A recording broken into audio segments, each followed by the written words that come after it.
दोस्तों, बीजेपी और कांग्रेस में सबसे बड़ा फर्क ये है कि बीजेपी संगठन को तवज्जो देती है, तो वहीं कांग्रेस के नेता आलाकमान और हाईकमान को रिझाने में लगे रहते हैं। बीजेपी ने हमेशा से ये कहा है कि जो लोग संगठन में काम करेंगे अच्छे से वही लोग बड़ा दायित्व पाएंगे, लेकिन कांग्रेस में यह है कि जो लोग 10 जनपद के करीब होगा वो बड़ा कद पाएगा।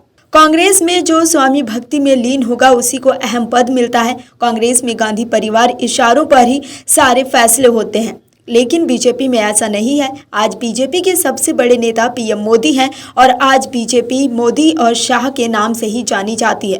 तो इससे पहले पूर्व प्रधानमंत्री स्वर्गीय अटल बिहारी वाजपेयी और पूर्व उप प्रधानमंत्री लाल कृष्ण आडवाणी के नाम से बीजेपी जानी जाती थी, लेकिन कांग्रेस पर हमेशा से ही नेहरू गांधी परिवार का राज रहा है। इसकी वजह से ही बीजेपी के पाले में जीत और अनुशासन है, तो वहीं कांग्रेस के भीतर स्वामी भक्ति के कारण उनके पाले में कलेश और हार है।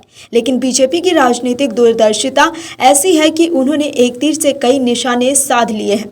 लेकिन अब पीएम मोदी और बीजेपी के मास्टर स्ट्रोक के बाद कांग्रेस के नेता भी आलाकमान के खिलाफ आवाज बुलंद करने में लगे हुए हैं। चुनाव में करारी हार के बाद कांग्रेस के नेता आलाकमान को नसीहत देने में लगे हैं और कहने लगे हैं कि हमें बीजेपी से सीखने की जरूरत है। क्या है खबर, बताते हैं आपको इस रिपोर्ट में कि कैसे बीजेपी से हार के बाद कांग्रेस के लोग ही कांग्रेस को सलाह देने लगे हैं। दरअसल मध्य प्रदेश, छत्तीसगढ़ और राजस्थान में जबरदस्त जीत के बाद जमीन से जुड़े कार्यकर्ताओं को बड़े पदों पर आसीन करके बीजेपी ने एक बड़ा कार्ड खेला है, जहां एक तीर से दो निशाने पार्टी ने लगाए हैं। इससे एक तरफ तो पार्टी के कार्यकर्ताओं का मनोबल बढ़ेगा, वहीं दूसरी तरफ लोकसभा चुनाव को देखते हुए भी पार्टी को यूपी और बिहार से बड़ा फायदा होगा। बीजेपी में कार्यकर्ता को देवतुल्य माना गया है और उसे यही संज्ञा दी जाती है। छत्तीसगढ़, मध्य प्रदेश और राजस्थान में जिस प्रकार मुख्यमंत्री की नियुक्तियां की गई हैं, उसे देखकर लगता है कि बीजेपी जमीनी कार्यकर्ताओं को बढ़ावा देना चाहती है, ताकि आने वाले समय में और पार्टी मजबूत बनकर उभरे। हाल ही में संपन्न हुए 5 राज्यों के विधानसभा चुनाव में मध्य प्रदेश, छत्तीसगढ़ और राजस्थान में बीजेपी ने सरकार बहुमत से बनाई है और तीनों राज्यों में मुख्यमंत्री की नियुक्ति भी हो चुकी है।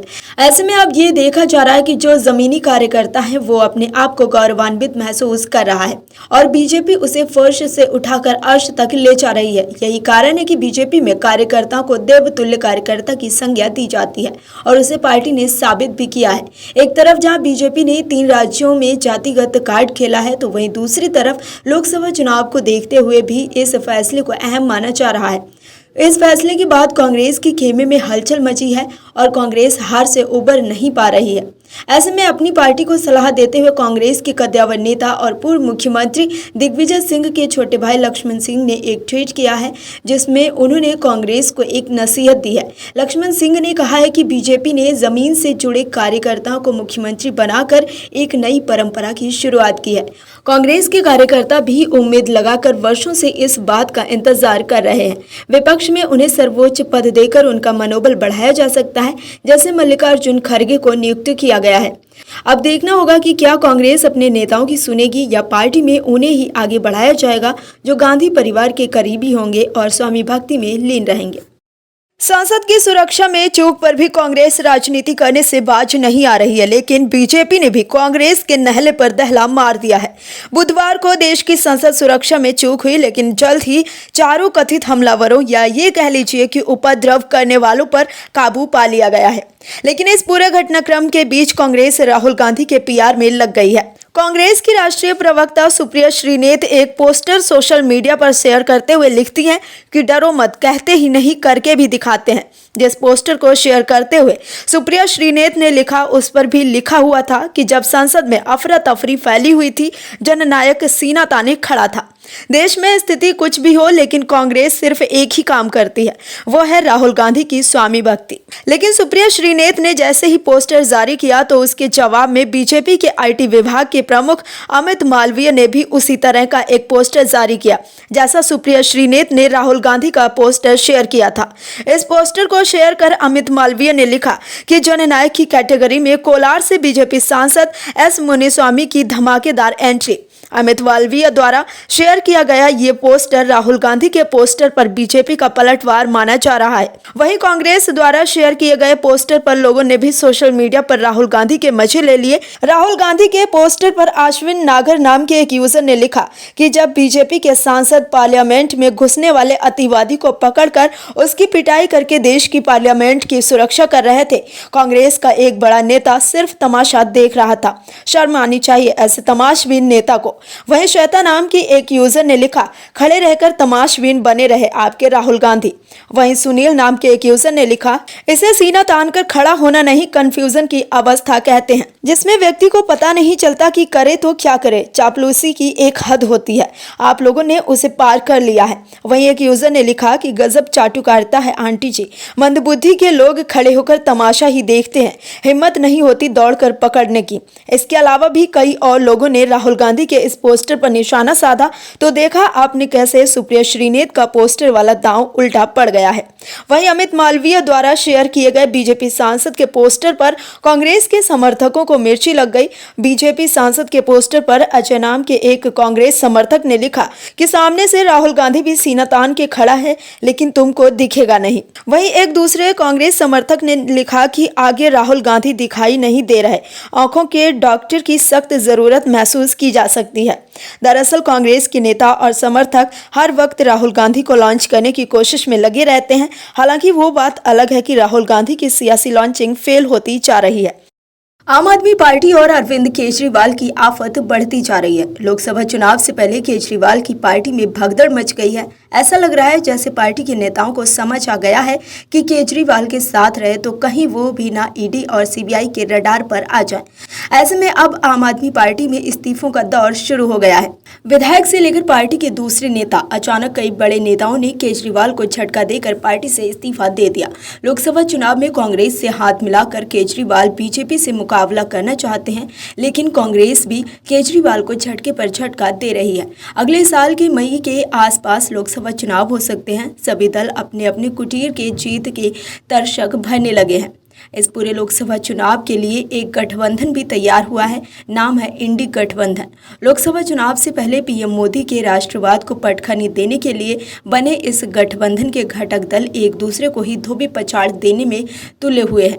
जहां एक और राजनीति में अपना भ्रष्टाचारी विस्तार करने वाली आप है, तो वहीं दूसरी तरफ गठबंधन में जमींदारी वाला रौब दिखाने वाली कांग्रेस है। दिल्ली और पंजाब में आप और कांग्रेस एक दूसरे के सामने विपक्ष की तरह हैं और पंजाब और दिल्ली दोनों ही राज्य में आप और कांग्रेस एक दूसरे को धूल धूसरित करने में लगे हुए हैं। ताजा मामला दिल्ली का है, जहां केजरीवाल को दिल्ली कांग्रेस ने जोर का झटका धीरे से दिया है। दिल्ली आम आदमी पार्टी को कांग्रेस ने बड़ा झटका दिया है। आपके संस्थापक सदस्य और वर्तमान में ज्वाइंट स्टेट सेक्रेटरी व राष्ट्रीय कार्यकारिणी की सदस्य राज शौकीन कांग्रेस अपने समर्थकों के साथ कांग्रेस में शामिल हो गई है। दिल्ली के कांग्रेस अध्यक्ष अरविंद लवली ने पार्टी का पट्टा पहना उन्हें देश की सबसे पुरानी पार्टी में शामिल कराया। साथ ही कहा कि राज शौकीन का कांग्रेस में स्वागत है। राज का कांग्रेस में शामिल होने से पार्टी को मजबूती मिलेगी। उन्होंने कहा कि राज के साथ पार्टी से जुड़ने वाले आपके सभी नेताओं और कार्यकर्ताओं का आभार। इस मौके पर दिल्ली कांग्रेस कार्यालय में आपकी फाउंडर मेंबर और वर्तमान में ज्वाइंट स्टेट सेक्रेटरी और राष्ट्रीय कार्यकारिणी की सदस्य राज शौकीन ने प्रदेश अध्यक्ष अरविंद सिंह लवली की मौजूदगी में कांग्रेस परिवार में शामिल होने की घोषणा की। उन्होंने कहा कि देश में इस समय किस तरह का माहौल है, ये बात किसी से छुपी नहीं है। ऐसे माहौल में राहुल गांधी जी मोहब्बत की बात कर रहे हैं, देश भर में मोहब्बत का पैगाम फैला रहे हैं। राहुल गांधी जी के देश के प्रति प्रेम, लगाव और समर्पण से ही प्रभावित होकर कांग्रेस से जुड़ रही हूँ। राज शौकीन के साथ आपके स्थानीय नेता विनीत उपाध्याय, संतोष सक्सेना, उषा आराधना, जयपाल प्रधान, अख्तर संजय शर्मा, संजय कुमार मित्तल, विशाल अख्तर खान, गोल्डी शौकीन अपने समर्थकों के साथ कांग्रेस के वरिष्ठ नेता सुशांत मिश्रा, जितेंद्र कोचर, नीरज बसोया और अमित मलिक की मौजूदगी में कांग्रेस परिवार में शामिल होने का ऐलान किया। वहीं गुजरात में भी आम आदमी पार्टी के विधायक भूपेंद्र भाई भयाणी ने भी पार्टी से इस्तीफा दे दिया है। खबर के मुताबिक भूपेंद्र भाई भयाणी अब बीजेपी के हो गए हैं। ऐसे में कांग्रेस और बीजेपी दोनों ही पार्टियों की तरफ से केजरीवाल को झटका मिल रहा है। आम आदमी पार्टी के लिए हर तरफ से बुरी खबर आ रही है। आप नेताओं के बीच केंद्रीय जांच एजेंसियों की कार्रवाई के अलावा अब कोर्ट में भी आम आदमी पार्टी की सरकार की फजीयत हो रही है।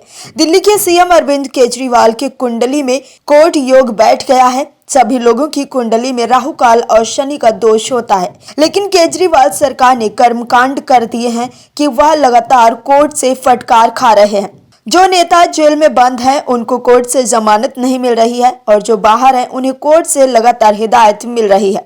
केजरीवाल सरकार जो कहती है कि हम विकास के कार्यों को बंद नहीं होने देंगे, लेकिन केजरीवाल सरकार की कथनी और करनी में यहाँ पर भी फर्क आ गया है। जो केजरीवाल कहते हैं कि हम अदालतों का पूरा सम्मान करते हैं, वही केजरीवाल अदालतों का पैसा रोके हुए बैठे हैं। जो केजरीवाल केंद्र सरकार पर ये आरोप लगाते रहते हैं कि वह विकास का पैसा रोक लेते हैं, लेकिन असलियत ये है कि पैसा तो केजरीवाल सरकार रोकती है। लेकिन इस बार सुप्रीम कोर्ट ने सीएम केजरीवाल को फटकार लगा दी है। दिल्ली हाई कोर्ट को फंड मुहैया न कराने पर इस बार सुप्रीम कोर्ट ने दिल्ली सरकार को फटकार लगाई है। साथ ही भारत के मुख्य न्यायाधीश DY चंद्रचूड़ ने भी सवाल उठाए हैं कि आखिर सरकार फंड जारी क्यों नहीं कर रही है। एपेक्स कोर्ट ने सरकार को फंड देने के निर्देश दिए हैं। इससे पहले भी फंड की कमी के चलते अदालत से जुड़ी परियोजनाओं के अटकने की खबरें सामने आ चुकी हैं। CJI चंद्रचूड़ के अलावा जस्टिस JB पादरीवाला और जस्टिस मनोज मिश्रा भी बेंच में शामिल थे। कोर्ट ने कहा, क्या हो रहा है? आपकी सरकार क्या कर रही है? आप दिल्ली हाई कोर्ट को क्यों फंड नहीं देना चाहते हैं? आपको गुरुवार तक रुपए देने होंगे। ये एक मॉडल हाई कोर्ट है और इसकी हालत देखिए। जजों की ट्रेनिंग चल रही है और कोर्ट रूम तक नहीं है। कोर्ट ने कहा, हम इसे गुरुवार के लिए सूचीबद्ध कर रहे हैं। CJI ने पाया कि मार्च 2021 में ही 4 में से 3 परियोजनाओं को मंजूरी मिल गई थी, लेकिन अब तक फंड जारी नहीं किए गए हैं। सुप्रीम कोर्ट का कहना है कि 5 दिसंबर तक की हाई कोर्ट की स्टेटस रिपोर्ट में 887 न्यायिक अधिकारियों, 15 फास्ट ट्रैक स्पेशल कोर्ट्स और 813 अधिकारियों की स्वीकृति संख्या के संकेत मिलते हैं। अब मंजूरी प्राप्त इस संख्या को 118 कोर्ट रूम की जरूरत है। साथ ही 114 और कोर्ट रूम्स की जरूरत है। केजरीवाल सरकार को समझना होगा कि दिल्ली की अदालतों को कमजोर करके आप दिल्ली की जनता के साथ ही धोखा कर रहे हैं। Bureau report, OMH news. और भी वीडियोस देखने के लिए चैनल को सब्सक्राइब करें और बेल आइकन को दबाएं।